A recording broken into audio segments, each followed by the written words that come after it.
အားလုံးပဲမင်္ဂလာပါရှင်ဒီနေ့မှာတော့ဂရင်းမင်ကြီးမဲ့ချင်းကဆက်တည်တည်တုံနီလေးကိုမျှဝေပေးသွားမှာပဲဖြစ်ပါတယ်ရှင်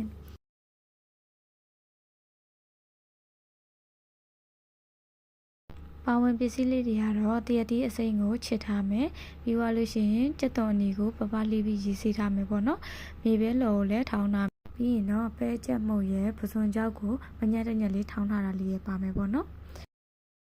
ကဲအတုပ်လေးတွေစားတော့ဖို့အတွက်ကြက်သွန်အနီလေးကိုထည့်ပါမယ်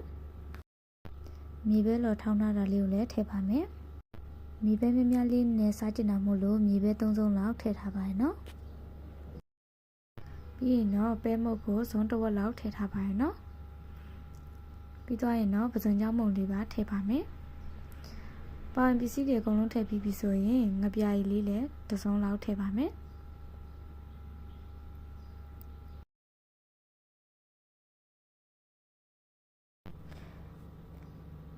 ပြီးရင်အချိုမုတ်လေးလည်းအနှိမ့်ငယ်ထည့်ပါမယ်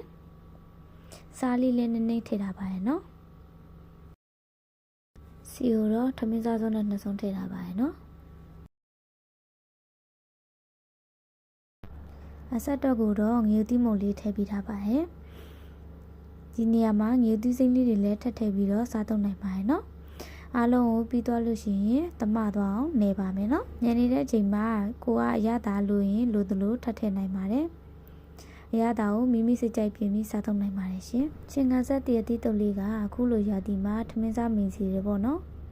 ခုဆိုရင်လည်းတည်တည်လေးတွေကဈေးထဲမှာလည်းပေါ်နေပြီဆိုတော့လိုရတာလည်းလွယ်ကူပြီးပါဝင်ပစ္စည်းကလည်းအနေငယ်ပဲမို့လို့အလွယ်တကူအိမ်မှာလည်းလှူစားကြည့်လိုက်တော့နော်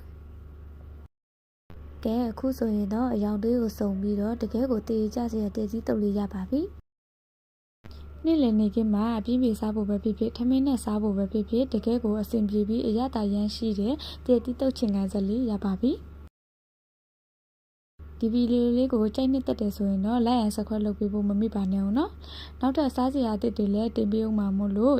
channel လေးကိုစောင့်ကြည့်ပေးပါအောင်နော်နောက်ဗီဒီယိုမှာပြန်တွေ့ကြပါမယ်အားလုံးပဲကျေးဇူးတင်ပါတယ်ရှင်